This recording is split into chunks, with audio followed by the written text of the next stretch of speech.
ठाणे जिल्ह्यातील पडघा गावात दहशतवादाशी संबंधित गंभीर प्रकरणात महाराष्ट्र दहशतवादी विरोधी पथक यांनी मोठी कारवाई केली आहे। ठाणे ग्रामीण पोलिसांच्या सहकार्याने ही धाड टाकण्यात आली असून ही कारवाई दहशतवादी कारवायांच्या संशयासंदर्भात सुरू असलेल्या तपासाचाच एक भाग आहे। या कारवाईमुळे परिसरात खळबळ उडाली आहे। मिळालेल्या माहितीनुसार एटीएसने पडघा गावातील विविध ठिकाणी जवळपास 250 पोलिसांचं पथक शोध मोहिमेसाठी धाडले। विशेष म्हणजे या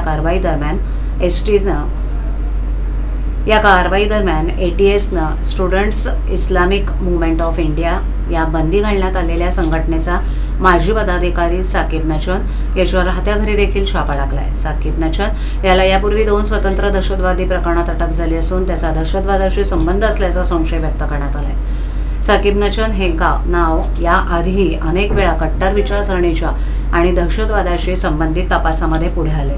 त्याचे अनेक संशयितांशी संबंध असल्याचं सुरुवातीच्या चौकशीत समोर आले। त्यामुळे एटीएसनं या कारवाई दरम्यान साकिब नचन याच्या घराची झडती घेऊन काही महत्त्वाचे दस्तऐवज, डिजिटल उपकरणं आणि अन्य पुरावे जप्त केले असल्याचं सांगितलं जात आहे। याआधीही नॅशनल इन्व्हेस्टिगेशन एजन्सीनं पडघा परिसरात मोठ्या प्रमाणावर छापेमारी केली होती। त्या कारवाईतही अनेक संशयितांना अटक करण्यात आली आणि दहशतवादी कनेक्शन उघडकीस आलं होतं। त्यामुळे हा परिसर सुरक्षा यंत्रणांच्या रडारवर होता। सध्या एटीएसची मोहीम सुरू असून अजून अधिकृत माहिती दिलेली नाही। या कारवाईतून आणखी धक्कादायक बाबी समोर येण्याची शक्यता वर्तवण्यात